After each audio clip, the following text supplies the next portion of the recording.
आप सुन रहे हैं एएनसी सिने ओरिजिनल्स ऑडियो स्टोरी, हिंदी साहित्य की रहस्य रोमांच की कहानियों से बनी हमारी सीरीज क्लासिक स्टोरी। निर्माता राजश्री राय, सूत्रधार Deepak Dutt Sharma, sound design Kala studio. शुरू हो रहा है ANC cine original audio story presents classic story. आज की कहानी के लेखक हैं मुंशी प्रेमचंद। प्रेमचंद को हिंदी साहित्य का पितामह माना जाता है। उनकी कहानियों की भाषा बेहद सरल और पात्र सामाजिक ताने बाने में रचे बसे लगते हैं। अपनी कहानियों के जरिए उन्होंने सामाजिक बुराइयों पर जमकर चोट की। प्रेमचंद की उर्दू और हिंदी भाषा पर अच्छी पकड़ थी। उन्होंने अपने जीवन काल में 300 से अधिक कहानियों और 20 से अधिक उपन्यास लिखे। प्रेमचंद के उपन्यासों पर फिल्में भी बनी, जिनमें गोदान, गबन, सेवा सदन जैसी फिल्मों के साथ साथ शतरंज के खिलाड़ी फिल्म भी बनी, जिसका निर्देशन सत्यजीत रे ने किया था। प्रेमचंद की ऐसी ही दिल को छू लेने वाली कहानियों में से एक कहानी आज हम आपको सुनाने जा रहे हैं, जिसका नाम है प्रेम की होली।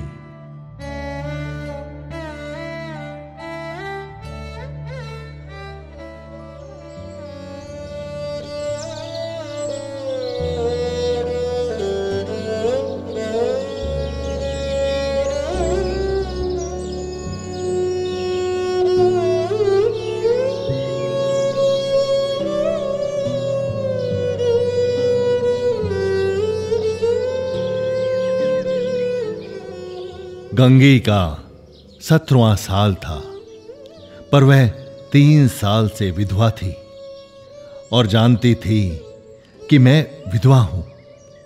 मेरे लिए संसार के सुखों के द्वार बंद हैं। फिर वह क्यों रोए, क्यों कल्पे? मेले से सभी तो मिठाई के दाने और फूलों के हार लेकर नहीं लौटते। कितनों ही का तो मेले की सजी हुई दुकानों और उन पर खड़े नर नारी देखकर ही मनोरंजन हो जाता है। गंगी खाती पीती थी, हंसती बोलती थी। किसी ने उसे मुंह लटकाए अपने भाग्य पर रोते नहीं देखा था। घड़ी रात को उठकर गोबर निकालकर गाय बैलों को सानी देना, फिर उपले पाथना उसका नित्य का नियम था। तब वह अपने भैया को गाय दुहाने के लिए जगाती थी, फिर कुएं से पानी लाती, चौके का धंधा शुरू हो जाता था। गांव की भावजें उससे हंसी करती थी, पर एक विशेष प्रकार की हंसी छोड़कर सहेलियां ससुराल से आकर उससे सारी कथा कहती, पर एक विशेष प्रसंग से बचकर। सभी उसके वैधव्य का आदर करते थे। जिस छोटे से अपराध के लिए उसकी भावज उस पर घुड़कियां पड़ती, उसकी मां को गालियां मिलती, उसके भाई पर मार पड़ती, वह उसके लिए क्षम्य था। जिसे ईश्वर ने मारा है उसे क्या कोई मारे। जो बातें उसके लिए वर्जित थी उनकी ओर उसका मन ही ना जाता था। उसके लिए उसका अस्तित्व ही ना था। जवानी के इस उमड़े हुए सागर में मतवाली लहरें न थी, डरावनी गरज न थी, बस अचल शांति का साम्राज्य था।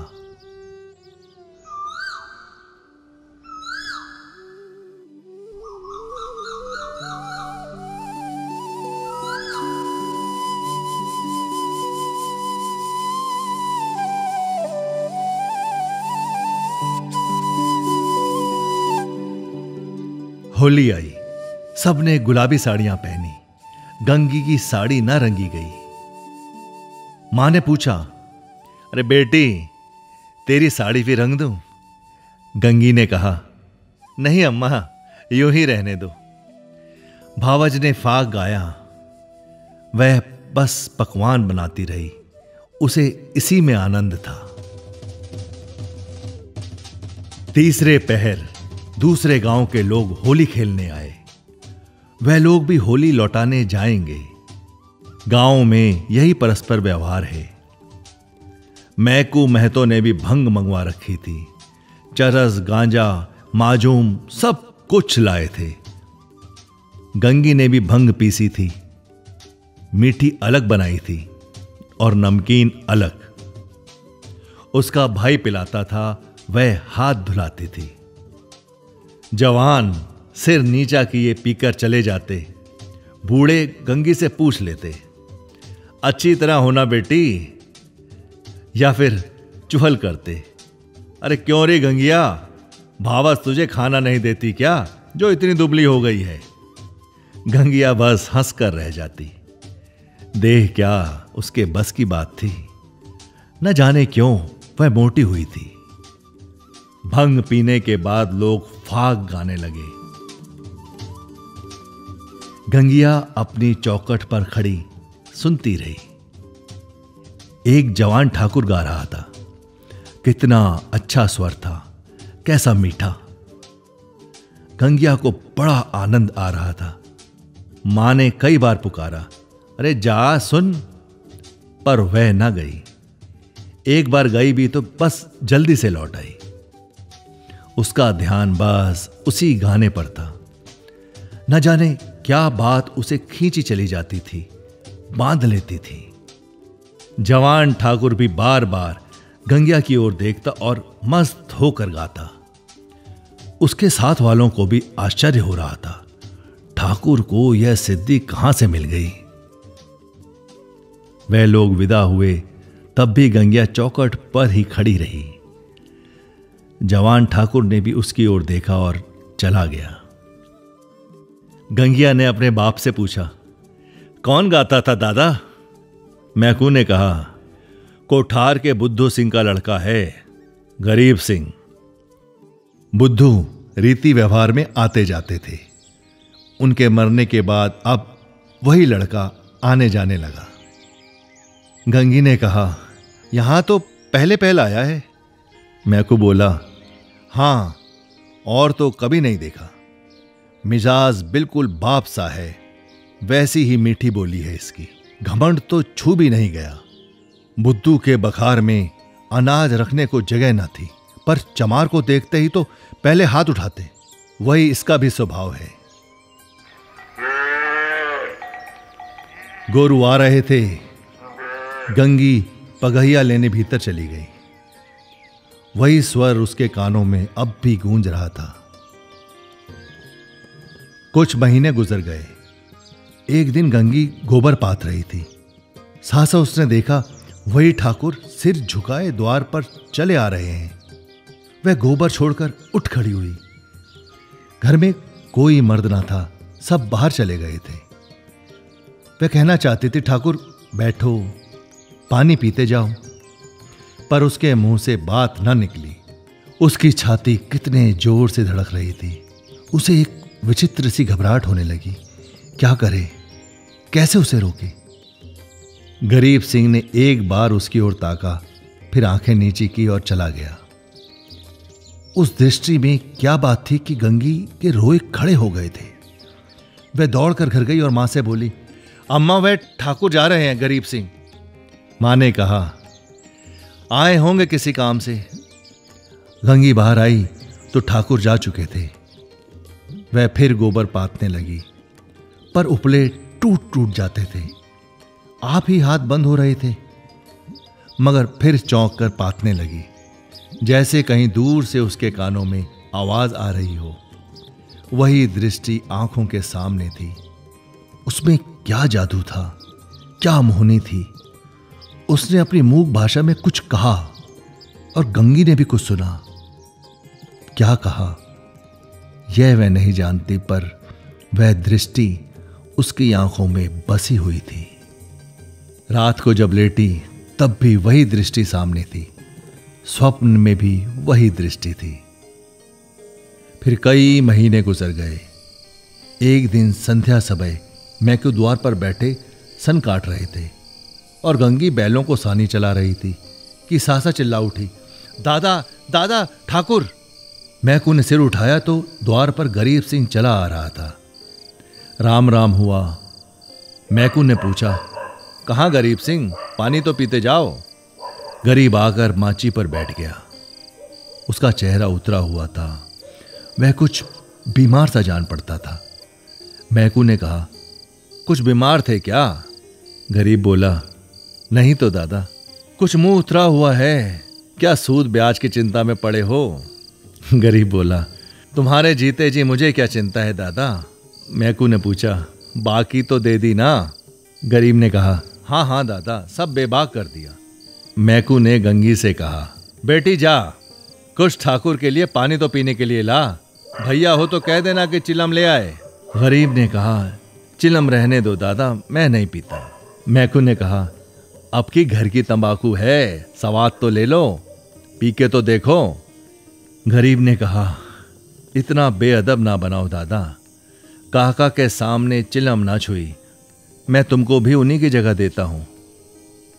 यह कहते कहते उसकी आंखें भर आई। मैकू का हृदय भी गदगद हो उठा। गंगी हाथ की टोकरी लिए मूर्ति के समान खड़ी थी। उसकी सारी चेतना, सारी भावना गरीब सिंह की बातों की ओर खिंची हुई थी। उसमें और कुछ सोचने की, और कुछ करने की शक्ति न थी। ओह, कितनी नर्मता है, कितनी सज्जनता, कितना अदब। मैकू ने फिर कहा, सुना नहीं बेटी, जाकर कुछ पानी पूनी ले आओ। गंगी चौंक पड़ी, दौड़ी हुई घर पे गई, कटोरा मांजा, उसमें थोड़ी सी राब निकाली, फिर लोटा गिलास मांझ कर शरबत बनाया। मां ने पूछा, कौन आया है गंगिया?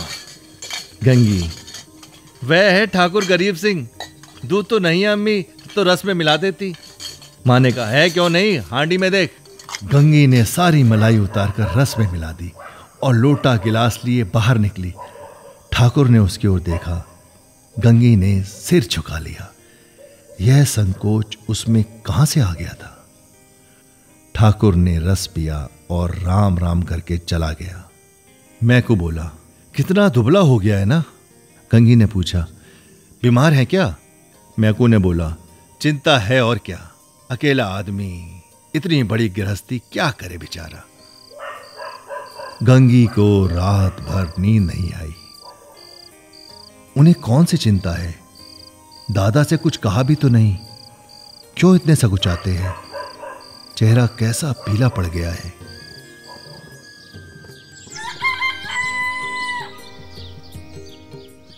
सवेरे गंगी ने मां से कहा, गरीब सिंह अब की बहुत दुबले हो गए अम्मा। मां, अरे अब वह बेफिक्री कहां बेटी, बाप के जमाने में खाते थे, खेलते थे, अब तो गृहस्थी का जंजाल सर पर है। गंगी को इस जवाब से संतोष न हुआ। बाहर जाकर मैकू से बोली, दादा, तुमने गरीब सिंह को समझा नहीं दिया, भाई काहे इतनी चिंता करते हो? मैकू ने आंखें फाड़ कर देखा और कहा, अरे जा, अपना काम कर। गंगी पर मानो वज्रपात हो गया। यह कठोर उत्तर, और दादा के मुंह से। हाय, दादा को भी उनका जरा भी ध्यान नहीं, कोई उनका मित्र नहीं। उन्हें कौन समझाए? अब कि वे आएंगे तो मैं उन्हें खुद समझाऊंगी। गंगी रोज सोचती वे आते होंगे, पर ठाकुर ना आए। फिर होली आई, फिर गांव में फाग होने लगा। रमणियों ने फिर गुलाबी साड़ियां पहनी, फिर रंग घोला गया। मैकू ने भंग, चरस, गांजा सब मंगवाया। गंगी ने फिर मीठी और नमकीन भंग बनाई। द्वार पर टाट बिछ गया, व्यवहारी लोग आने लगे, मगर कोठार से कोई नहीं आया। शाम हो गई, किसी का पता नहीं। गंगी बेकरार थी, कभी भीतर जाती, कभी बाहर आती। भाई से पूछती, क्या कोठार वाले नहीं आए? भाई कहता, नहीं। दादा से पूछती, भंग तो नहीं बची, कोठार वाले आएंगे तो क्या पिलाएंगे? दादा कहते, अब क्या रात को आवेंगे, सामने तो गांव है, आते होते तो दिखाई देते। रात हो गई, पर गंगी को अभी तक आशा लगी हुई थी। वह मंदिर के ऊपर चढ़ गई और कोठार की ओर निगाहें दौड़ाई।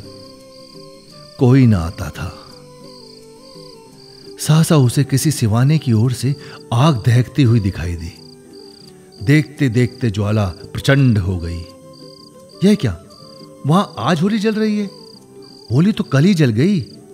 कौन जाने वहां पंडितों ने आज होली जलाने की शायद बताई हो। तभी वे लोग आज नहीं आए, कल आएंगे। उसने घर जाकर मैकू से कहा, दादा, कोठार में आज होली जली है। मैकू ने बोला, धत पगली, होली सब जगह कल जल गई। गंगी, तुम मानते नहीं हो, मैं मंदिर से देख के आई हूं, होली जल रही है। ना पतियाते तो चलो, मैं दिखा दूं। मैकू, अच्छा चल देखूं। मैकू ने गंगी के साथ मंदिर की छत पर आकर देखा।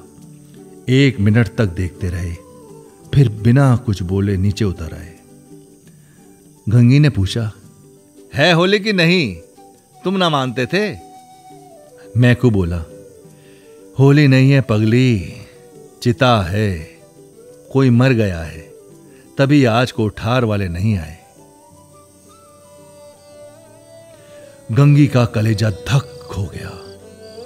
इतने में किसी ने नीचे से पुकारा, मैकी महतो, कोठार के गरीब सिंह गुजर गए। मैकू नीचे चले गए, पर गंगी वहीं स्तंभित खड़ी रही। कुछ खबर ना रही। मैं कौन हूं, कहां हूं। मालूम हुआ जैसे गरीब सिंह उस सुदूर चिता से निकलकर उसकी ओर देख रहा है। वही दृष्टि थी, वही चेहरा। क्या उसे वह भूल सकती थी? उस दिवस से फिर कभी होली देखने नहीं गई। होली हर साल आती थी, हर साल उसी तरह भंग बनती थी, हर साल उसी तरह फाग होता था, हर साल अबीर गुलाब उड़ती थी। पर गंगी के लिए होली सदा के लिए चली गई।